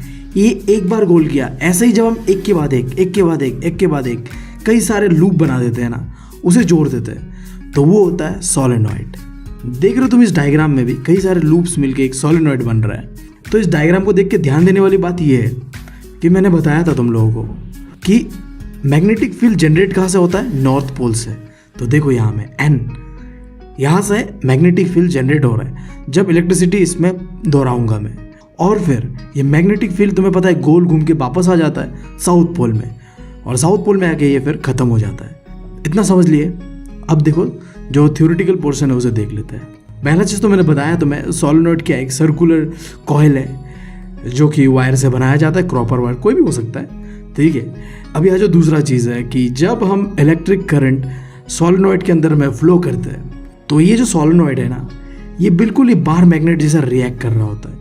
इसका मतलब क्या है कि जैसा मैग्नेटिक फील्ड बार मैग्नेट के अंदर में बनता है वैसा ही बिल्कुल बनता है सोलेनॉइड के अंदर में। थोड़ा पहले मैंने तुम्हें बताया अभी ये चीज़, नॉर्थ पोल से मैग्नेटिक फील्ड निकलेगा और साउथ पोल में आके ये खत्म हो जाएगा, और ऐसे ही करके ये कई सारे मैग्नेटिक फील्ड क्रिएट करेगा। और यहाँ देखो मैग्नेटिक फील्ड लाइंस ना सोलेनॉइड के अंदर में ना गोल नहीं होता है, वहाँ पैरेलल होता है, सीधा सीधा चल रहा होता है, ठीक है। और अंदर के जो मैग्नेटिक फील्ड्स है ना, उनका जो स्ट्रेंथ है, मतलब पावर जो है, वो सब बराबर रहता है, क्योंकि ये पैरेलली चल रहे हैं तो इनमें कोई डिफरेंस हमें देखने नहीं मिलता है, सबके सबका स्ट्रेंथ सेम होता है। अच्छा, तुम्हें ये पता है क्या, अगर तुम इस सोलेनॉइड के अंदर में एक मेटल रख दो ना और फिर इसके अंदर में करंट दोहराओ, तो जो मैग्नेटिक फील्ड बनेगा ना सोलेनॉइड का, इससे ये जो मेटल है ना, ये भी एक मैग्नेट में कन्वर्ट हो जाएगा। तो एग्जाम्पल के लिए मैंने यहाँ एक आयरन लिया और इस आयरन को मैंने सोलेनॉइड के अंदर डाल दिया, और डालने के बाद जब मैंने इसमें करंट दोहराया तो ये जो आयरन का टुकड़ा है ये एक मैग्नेट में कन्वर्ट हो गया, और इसी को कहता है इलेक्ट्रोमैग्नेट। बहुत ही सिंपली बताओ तो तुमने इलेक्ट्रिसिटी से एक मैग्नेट बनाया। तो यहाँ आने के बाद लगभग हमारा आधा चैप्टर कंप्लीट हो चुका है। अब तक जो हमने पढ़ा कि कैसे करंट कोई भी अगर तुम वायर के अंदर से दोहराते हो तो कैसे मैग्नेटिक फील्ड बनता है और उसका कैसा डायरेक्शन रहता है, और कैसे हम मैग्नेटिक फील्ड लाइन का डायरेक्शन भी पता कर सकते हैं। एक लॉ भी था जिसका नाम है राइट हैंड थंब रूल। फिर हमने इस राइट हैंड थंब रूल के हिसाब से अलग अलग तरीके से मैग्नेटिक फील्ड को भी क्रिएट करके देखा। स्ट्रेट वायर में करा, सर्कुलर लूप में करा, सोलेनॉइड में करा, राइट। अब देखो एक बिल्कुल ही अनोखा कॉन्सेप्ट, अगर तुम दो मैग्नेट को लेते हो और फिर तुम उसमें करंट दोहराते हो ना, तो इससे एक फोर्स जनरेट होगा। वैसे भी तुम्हें पता ही ये चीज़ कि अगर मैं दो मैग्नेट को एक साथ लेके आऊँ तो इससे एक फोर्स जनरेट होता है कि नहीं होता है? या तो उसे वो चिपका देता है या उसे वो दूर भेज देता है। और ये जो मैंने तुम्हें बताया कि दो मैग्नेट से फोर्स क्रिएट होता है, तो उस फोर्स का डायरेक्शन किधर रहेगा, तो ये डिपेंड करता है दो चीज़ के ऊपर, करंट का डायरेक्शन किधर है और मैग्नेटिक फील्ड का डायरेक्शन किधर है। ये दो चीज़ पता कर लोगे तो फोर्स का डायरेक्शन तुम्हें खुद ब खुद मिल जाएगा। और ये तुम कैसे पता कर पाओगे? फ्लेमिंग्स लेफ्ट हैंड रूल से। देखो Fleming's left hand rule simple सा ये कहता है कि उंगलियों को कुछ इस तरीके से पकड़ो, पकड़ लिया, इसमें जो तुम्हारा थंब फिंगर होगा वो बताएगा डायरेक्शन ऑफ फोर्स, कि फोर्स किस तरफ लगेगा। और फोर्स किसके ऊपर डिपेंड करता है? मैग्नेटिक फील्ड का डायरेक्शन और करंट का डायरेक्शन। तो मैग्नेटिक फील्ड का डायरेक्शन बताएगा तुम्हें ये इंडेक्स फिंगर, और मिडिल फिंगर बताएगा तुम्हें करंट का डायरेक्शन। क्लियर है? 3 उंगलियों का इस्तेमाल करेंगे।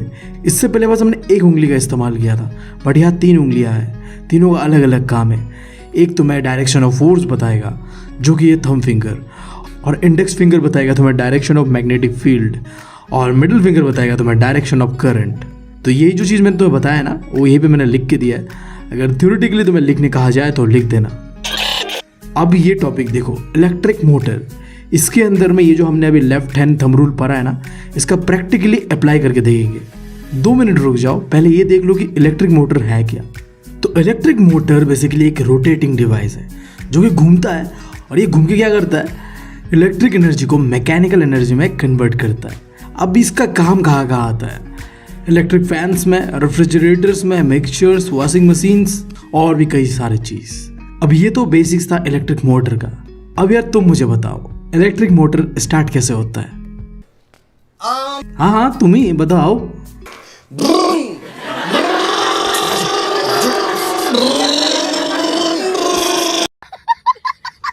नहीं मतलब ऐसा भी होता है, मैंने मना नहीं किया, बट हम अभी फ्लेमिंग्स लेफ्ट हैंड रूल से इलेक्ट्रिक मोटर का फंक्शनिंग को देखेंगे कि कैसा इलेक्ट्रिक मोटर घूमता है। मैंने क्या बताया था? फ्लेमिंग्स का जो लेफ्ट हैंड रूल है उससे हम क्या पता कर सकते हैं? Direction of force. और डायरेक्शन ऑफ फोर्स का पता कब करते हैं हम? जब तुम्हारे पास 2 मैग्नेट हो और उसके ऊपर करंट को दोहराया जाए। तो यहाँ देखो 2 मैग्नेट है, एक में तुम्हें साउथ पोल, एक में नॉर्थ पोल दिख रहा है। अब ये चीज़ तो तुम्हें पता ही है कि जब 2 मैग्नेट होता है, एक में नॉर्थ पोल होता है, एक में साउथ पोल होता है, तो नॉर्थ पोल से मैग्नेटिक फील्ड क्रिएट होता है और वो जाके मिलता है कहाँ? साउथ पोल में। तो हमेशा ही जब 2 मैग्नेट को ऐसे रख दोगे ना, तो उसका मैग्नेटिक फील्ड किस तरफ जाएगा? तुम्हारे राइट की तरफ, क्योंकि मैग्नेटिक फील्ड का डायरेक्शन क्या होता है? नॉर्थ से निकलता है और साउथ पे चला जाता है वो, फिर वो नॉर्थ से जनरेट होता है और साउथ पे जाता है। नॉर्थ साउथ यानी कि नॉर्थ पोल साउथ पोल, ठीक है? तो मैग्नेटिक फील्ड हमेशा ही ऐसा ही रहेगा, नॉर्थ टू साउथ। तो तुम्हें अब क्या करना है? देखो अपने उंगलियों को पोजीशनिंग कर लो, देख लो, ये डायग्राम को देखते हुए करो। देखो यहाँ में जो हम सबसे बड़ा गलती करते हैं ना, हम पहले ही जानना चाहते हैं कि फोर्स का डायरेक्शन कहाँ है। हमें फोर्स का डायरेक्शन नहीं जानना, फोर्स का डायरेक्शन तो हमें मिल जाएगा खुद ही, बस हमें डायरेक्शन ऑफ करंट और डायरेक्शन ऑफ मैग्नेटिक फील्ड को देखना है। फोर्स खुद ब खुद तुम्हें पता चल जाएगा। तो हमें यहाँ सबसे पहले मिला मैग्नेटिक फील्ड का डायरेक्शन। वो कैसे मिला? जो 2 मैग्नेट्स थे हमारे पास, उसे देखते हुए नॉर्थ टू साउथ जा रहा है ये मैग्नेटिक फील्ड का डायरेक्शन। अब करंट का डायरेक्शन जानना है, उसके लिए देखो यहाँ में एक सर्किट है ABCD। अब इस सर्किट के अंदर में करंट बह रहा है। देखो तुम्हारे लेफ्ट साइड में ये नीचे से ऊपर की तरफ जा रहा है, और राइट साइड में ये क्या हो रहा है? ऊपर से नीचे की तरफ करंट आ रहा है, देख रहे हो? तो पहले हम बात करते हैं नॉर्थ पोल का। तुमने उंगलियां आपने बना ली ना, जैसे मैंने बताया था वैसे बना लो। देखो एनिमेशन कर नहीं पा रहा मैं, इतना जल्दी हो भी नहीं पाएगा, तुम्हें पता है 2 दिन एग्ज़ाम है बाकी, और गलतियाँ मेरी है ये, मैं बकचोदियों में बिजी था तो तुम लोगों के लिए नहीं बना पाया। तो इसके लिए तुम मुझे जो भी कहना चाहते हो कह सकते हो, बट एटलीस्ट मैं जो भी अपना बेस्ट दे सकता हूँ मैं वो दे रहा हूँ। हाँ तो मैं ये कह रहा था कि अगर तुम्हें डायरेक्शन ऑफ मैग्नेटिक फील्ड को जानना है तो नॉर्थ पोल और साउथ पोल को देखो, और करंट का डायरेक्शन जानना है तो सर्किट को देखो। तो पहले हम डायरेक्शन ऑफ मैग्नेटिक फील्ड जानेंगे, और वो भी स्पेसिफिकली नॉर्थ पोल का देखना हमें, ठीक है? तो नॉर्थ पोल में मैग्नेटिक फील्ड का डायरेक्शन कहाँ है? राइट की तरफ। और कौन सा उंगली से मैग्नेटिक फील्ड को दिखाया जाता है? Index finger. तो इंडेक्स फिंगर को बिल्कुल राइट की तरफ मोड़ लो। अब तुम्हें देखना है करंट कहाँ से कहाँ बह रहा है। तो हम क्योंकि लेफ्ट साइड का देख रहे हैं, नॉर्थ पोल के आसपास का, तो नॉर्थ पोल में तुम ध्यान दो करंट ऊपर की तरफ जा रहा है। तो जो करंट वाला उंगली है ना उसे ऊपर कर दो। तो मैंने क्या किया, जिधर मैग्नेटिक फील्ड का डायरेक्शन है पहले उधर अपना इंडेक्स फिंगर को रखा, फिर मैंने मिडिल फिंगर को करंट के डायरेक्शन पे रखा। अब देखो फोर्स का डायरेक्शन ऑटोमेटिक बता रहा है किधर है ये है डाउनवर्ड फोर्स दे रहा है, मतलब ये फोर्स लग रहा है नीचे की तरफ, क्योंकि करंट ऊपर है, मैग्नेटिक फील्ड राइट साइड में है, तो फोर्स किधर लगेगा? डाउनवर्ड तरफ। फिर यही चीज़ तुम्हें करना है साउथ पोल के साथ। मैग्नेटिक फील्ड का डायरेक्शन तो वही रहेगा राइट साइड। अब करंट का डायरेक्शन किधर है, नीचे है, तो नीचे कर दिया मैंने। अब देखो कि तुम्हारा थंब फिंगर किधर डायरेक्ट कर रहा है तुम्हें, और वही है तुम्हारा फोर्स का डायरेक्शन। देखो फोर्स किधर दे रहा है, ये दे रहा है अपवर्ड, ऊपर की तरफ, देख रहे हो। तो ऐसे तुम पता कर सकते हो कि फोर्स का डायरेक्शन किधर होगा। बस तुम्हें ये देखना है कि करंट का डायरेक्शन किधर है और मैग्नेटिक फील्ड का डायरेक्शन किधर है। करंट का डायरेक्शन तुम पता कर सकते हो मिडिल फिंगर से, और मैग्नेटिक फील्ड का डायरेक्शन तुम पता कर सकते हो अपने इंडेक्स फिंगर से। ये दोनों फिंगर्स को बस तुम्हें सिंक्रोनाइज करना है और तुम्हें मिल जाएगा फोर्स का डायरेक्शन ऑटोमेटिकली। तो ये थोड़ा प्रैक्टिकली बताना मुश्किल है, एनिमेटेड तरीके से बता सकता था बट अब समय है नहीं उसके लिए, तो तुम्हें ऐसे ही जुगाड़ चलाना पड़ेगा। अब यहाँ में एक चीज़ देखो, ये जो बीच में एक चीज़ दिख रहा है स्प्लिट रिंग, अब ये क्या कर रहा है। देखो मैंने बताया तुम्हें कि नॉर्थ पोल से जो फोर्स लगेगा वो नीचे की तरफ लगेगा और साउथ पोल से फोर्स लगेगा ऊपर की तरफ। अब देखो ये चीज़ को रोटेट कर रहा है कि नहीं कर रहा है, एक नीचे की तरफ पुश कर रहा है, एक ऊपर की तरफ पुश कर रहा है, तो ऐसे ही करते रहेगा ये नीचे ऊपर नीचे ऊपर। तो इससे क्या होगा, जो ये मोटर है ये घूमेगा। अब जब ये घूमेगा तो क्या होगा, इलेक्ट्रिक एनर्जी से मैकेनिकल एनर्जी में कन्वर्ट होगा। कैसा, देखो हमने शुरुआत कहाँ से किया, यहाँ से हमने करंट पास किया, करंट पास करने के बाद ये करंट ऊपर गया, फिर ये मैग्नेटिक फील्ड लाइन के साथ मिलने के बाद एक फोर्स जनरेट किया, इधर डाउनवर्ड फोर्स और उधर अपवर्ड फोर्स, जिससे कि ये मोटर चलने लगा। अब जब ये मोटर चलेगा तो यहाँ इलेक्ट्रिक एनर्जी ने मैकेनिकल एनर्जी पे कन्वर्ट कर दिया। अब देखो इस चैप्टर का आखिरी टॉपिक, देखो अब तक हमने क्या पढ़ा है, हमने पढ़ा कि करंट के हेल्प से हम मैग्नेटिक फील्ड जनरेट कर रहे हैं, हम मैग्नेट बना रहे हैं, यहाँ तक कि हम करंट के हेल्प से और मैग्नेट के हेल्प से इलेक्ट्रिक मोटर को भी चलाया। बट देखो जब दुनिया ये चीज़ करने में बिजी था, हाँ करंट से मैग्नेट बनाएंगे, करंट से मैग्नेटिक फील्ड बनाएंगे, तब दुनिया के एक कोने में एक ऐसा इंसान बैठा हुआ था जिसने थोड़ा हट के सोचा, कुछ डिफरेंट करने का सोचा। जहाँ दुनिया इलेक्ट्रिसिटी से मैग्नेट बनाना चाह रहा था, वहाँ ये जो माइकल फैराडे है ना, इन्होंने क्या किया, मैग्नेट से इलेक्ट्रिसिटी बनाने का सोचा। उन्होंने कहा देखो दुनिया ये चीज़ करने में बिजी था कि कैसे हम करंट से मैग्नेट बनाएं, बट तुम सोचो यार, हमें करंट ज़्यादा जरूरी है या मैग्नेट, करंट राइट। तो अगर हम मैग्नेट से करंट बना पाए ना तो इससे लोगों को ज़्यादा फायदा होगा। तो इसी सोच के साथ माइकल फैराडे ने अपना जो है कॉन्सेप्ट दिया जिसका नाम है इलेक्ट्रोमैग्नेटिक इंडक्शन। अब ये है क्या वो जान लो। माइकल फैराडे ने कहा देखो मैं इलेक्ट्रिसिटी प्रोड्यूस करूँगा एक सर्किट के अंदर में, बस मुझे एक चीज़ करना है, जो मैग्नेट होगा ना उसे मूव करूँगा। अब जब मैं मैग्नेट को मूव करूँगा तो इससे मैग्नेटिक फील्ड भी मूव होगा और इससे करंट बनेगा, जिस करंट का नाम होगा इंड्यूस करंट, और यही करंट प्रोड्यूस करेगा इलेक्ट्रिसिटी। और ये जो पूरा फिनोमेना है इसे कहता है इलेक्ट्रोमैग्नेटिक इंडक्शन, जहाँ में तुमने क्या किया, मैग्नेट को मूव करके इलेक्ट्रिसिटी प्रोड्यूस किया।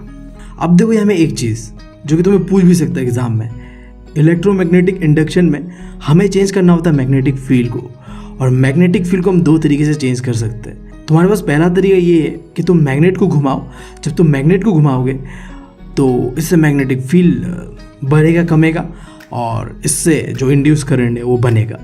या फिर दूसरा चीज़ तुम ये कर सकते हो कि जो कंडक्टर में तुम मैग्नेट रखे हो ना उस कंडक्टर को ही घुमा दो, उस कंडक्टर को भी घुमाओगे फिर भी क्या होगा, मैग्नेटिक फील्ड बढ़ेगा कमेगा और इससे भी इंड्यूस करंट प्रोड्यूस होगा। बट ये मूवमेंट इतना आसान नहीं है, थोड़ा कॉम्प्लिकेटेड है। जितना मैंने आसानी से तुम्हें बताया है इतना आसान है नहीं। तो इसे समझने के लिए तुम्हें समझना पड़ेगा फ्लेमिंग्स राइट हैंड रूल। बिल्कुल आसान है, देखो जैसे डायग्राम में दिया हुआ है अपने उंगलियों को कर लो। करने के बाद जो मैं बता रहा हूँ उस चीज़ को याद रखना। यहाँ में ना थंब फिंगर क्या चीज़ को रिप्रेजेंट करेगा, मूवमेंट ऑफ कंडक्टर। कंडक्टर यानी कि जो भी चीज़ के ऊपर करंट तुम प्रोड्यूस करने वाले हो उसे तुम मूव करोगे तो उसका जो भी मूवमेंट होगा वो तुम्हारा थंब से पता कर सकते हो तुम। और मैग्नेटिक फील्ड का मूवमेंट को तुम पता कर सकते हो अपने इंडेक्स फिंगर से। और इंड्यूस करंट कहाँ प्रोड्यूस होगा वो तुम पता करोगे अपने मिडिल फिंगर से। देख रहे हो, तो यहाँ में भी सेम चीज़ है। जैसे हमने वहाँ पे फोर्स को निकालना था तो हमने दो चीज़ों का इस्तेमाल किया था, क्या, डायरेक्शन ऑफ करंट और डायरेक्शन ऑफ मैग्नेटिक फील्ड। तो यहाँ हमें चाहिए इंड्यूस करंट का डायरेक्शन, तो इसके लिए हम दो चीज़ का इस्तेमाल करेंगे, direction of movement in the conductor और डायरेक्शन ऑफ मैग्नेटिक फील्ड। जो चीज़ें मैंने यहाँ बताया फ्लेमिंग्स रूल के अंदर में, वो चीज़ें यहाँ लिखा हुआ है, तुम चाहते हो तो एक बार पढ़ लेना। तो यहाँ में देखो 2 मैग्नेट्स है, एक साउथ पोल है, एक नॉर्थ पोल दिख रहा है तुम्हें, और बीच में मैंने एक कंडक्टर को रखा है। तो मैंने क्या बताया कि इलेक्ट्रिसिटी प्रोड्यूस करने का 2 तरीका है, या तो मैग्नेट को मूव करोगे या तो तुम कंडक्टर को मूव करोगे। तो चलो हम मानते हैं कि हम कंडक्टर को ही मूव करेंगे, क्योंकि उसे मूव करना थोड़ा आसान रहता है। तो कंडक्टर का मूवमेंट कहाँ से डिटेक्ट होता है? थंब फिंगर से। और मैग्नेटिक फील्ड का डायरेक्शन को तुम कहाँ से पता कर सकते हो? अपने इंडेक्स फिंगर से। और जो कि तुम्हें देख के पता चल रहा है कि मैग्नेटिक फील्ड का जो डायरेक्शन होता है वो हमेशा नॉर्थ टू साउथ की तरफ जाता है। तो यहाँ में भी तुम्हें दिख रहा है नॉर्थ से साउथ जा रहा है ये। तो थंब फिंगर ऊपर जा रहा है, क्योंकि तुम अपना जो है मूवमेंट कंडक्टर का तुम ऊपर नीचे करोगे, और जो मैग्नेटिक फील्ड का डायरेक्शन है वो जा रहा है तुम्हारे लेफ़्ट की तरफ। अब दोनों कर दिए ना, अब तुम्हें देखो पता चली जाएगा कि इंड्यूस करंट किस तरफ जा रहा है, बिल्कुल मेरे मुंह की तरफ, यानी कि तुम्हारे मुंह की तरफ, यानी कि स्क्रीन के ऊपर की तरफ। आई नो ये बहुत ही ज़्यादा डिफ़िकल्ट चीज़ है, स्पेशली तुम्हें बस डायग्राम्स के साथ समझाना तो बिल्कुल ही बेवकूफ़ी वाला चीज़ है, बट मेरे पास समय नहीं है, ठीक है। तो मैंने जितना सका अपने हिसाब से उतना मैंने तुम लोगों के लिए कर दिया है। आई होप तुम लोगों को समझ आया होगा। अगर इस वीडियो से तुम्हें थोड़ा भी हेल्प मिला तो चैनल को सब्सक्राइब कर लो, वीडियो को लाइक कर दो, और वीडियो को दोस्तों के साथ शेयर करना तो भूलना मत। और एग्ज़ाम के लिए तुम लोग best of luck. Thank you, love you all.